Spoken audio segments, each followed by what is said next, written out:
Wow. I mean, Yeah. it must have been, I've spoken to DOA about his audition, but how hard was it? Because at this time you've got a lot of friends who are musicians. You're from, LA, the guys from the Bay Area. How hard was it to have a worldwide casting call for musicians and at this young age having to be part Whew. of selecting and not disappointing friends and, and burning Very bridges? difficult. Very difficult. Extremely difficult. That was one of the worst, most difficult things I could deal with is being a musician and you have lots of friends and they all call, hey man, can I get an audition? Can I get this? And it was tough. It was hard. It was very hard. Very hard. What did you do to make sure that whoever gets picked? Um, can I listen to Ray Parker Jr. talk about when he was playing for Stevie and he wanted to go solo, but he recommended people to Stevie, but he told Stevie to audition so that Stevie makes the decision, not him. But what did you do to make sure that when you're not going to be the guy that said, "Yeah, I'm going to get my friend DOA on this," and then other bass players who you're close would think, "Oh." Because DOA did tell me that he had some. There's a guy Yeah. who fell out with him thinking that you did that. Yeah. Unfortunate. And that person is a good friend of mine, and it just didn't work out. Hold on. Well, someone's at the door. Hold on, Okay, dude. so Hold on. I'm in my hotel room. Hold on. Brought my bags up. So okay. Yeah, I mean, yeah, you're in the midst of having to, DOA did tell me about how tough it was for him. Got to get the game, but somebody else thinking that you picked him over. yeah. Yeah, it's hard, man. Yeah, that's tough, man.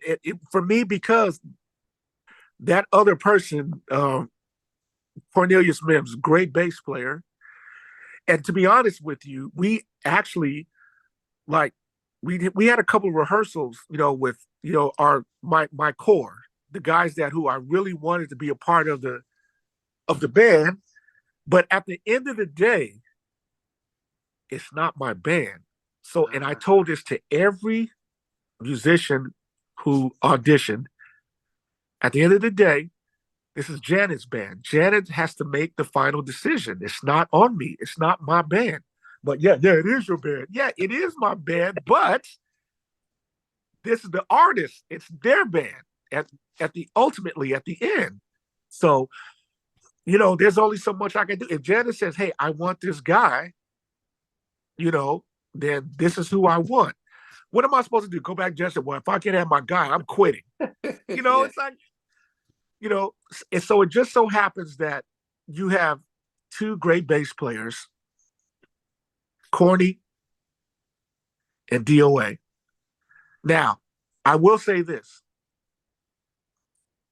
If Janet would have picked Corny, I would have been mad. You know what I'm saying? Because that was my boy.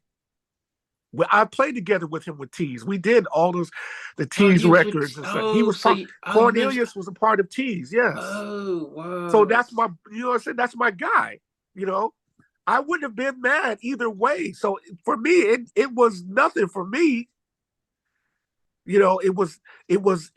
How can I say it? No, well, for the style. Let me just say this: for the style of music that we were doing at that time, with the Minneapolis and the Janet sound, you Yeah. know, D is like, first of all, Corny is a great bass player. I mean, amazing. We grew up together.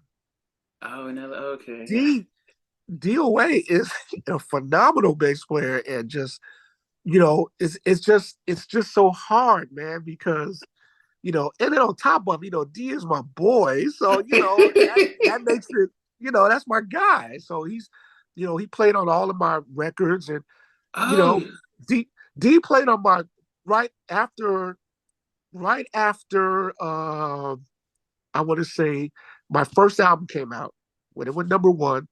I did a lot of remixes. I did a show in yeah I did a show for Atlantic Records or WIA prior to me meeting DOA. He was playing with Karen White, and we did a show. Karen, and Oh, you're both from Warner myself Brothers. Yeah. for Warner Warner Brothers. family. Yeah, Warner family. Yeah. And that's where I first met DOA. And when I heard him play, I was like, oh, this dude right here. Oh, whew, well, my goodness. He was like the style that I was like, wow, this dude is unbelievable. For what I do,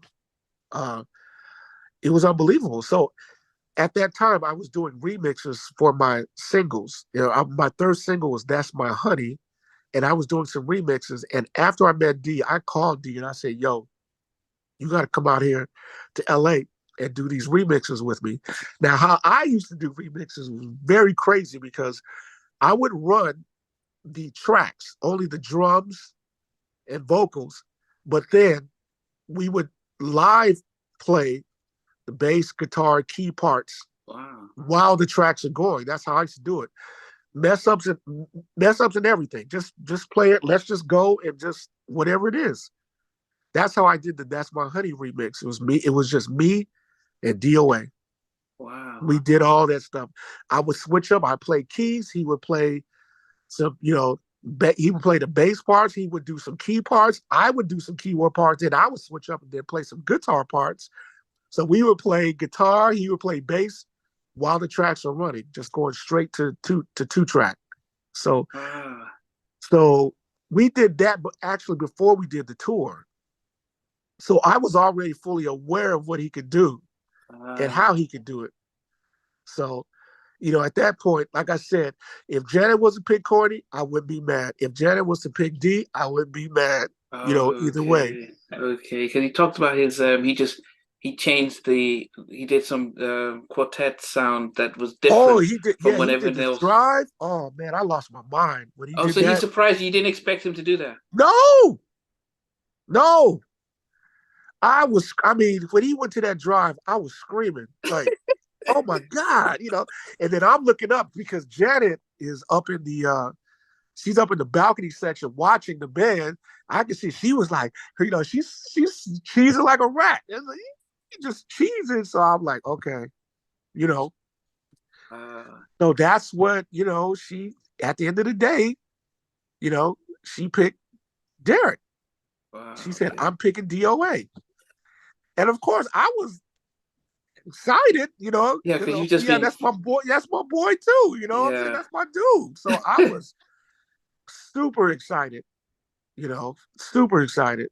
Yeah, and it is. One thing led to So me and Corny, we fell out about that for years. We didn't speak for years. Wow. Because he thought it was my decision to say, oh, I'm going with, and it wasn't. At the end of the day, it was Janet. And I'm sure she had her, reservations as to why she picked him. It could be a lot of things. It wasn't just the musicianship. It could have been, it could have been an image thing. It could have been a lot of things. Who knows? But that's Janet's mind. That's where she was at the time. D was running around playing the bass and, jumping on stuff. And, he's very active, and maybe it was because of that. Maybe that's what Janet liked. Who knows? I don't know. Yeah. I wasn't there when she made the decision. She called me and said, hey, I'm rolling with D. I'm like, okay. Yeah. Again, what was I supposed to say? Oh, yeah, Janet, I don't think I can do the tour because, Hey, thanks for watching. Really appreciate it. If you love what you watched, there's over 100 artists that we've interviewed. So please check out the videos. Remember to like, share, and unsubscribe. But better still, become a member of Halftime Chat and get exclusive videos ahead of time. But thanks for watching. Take care.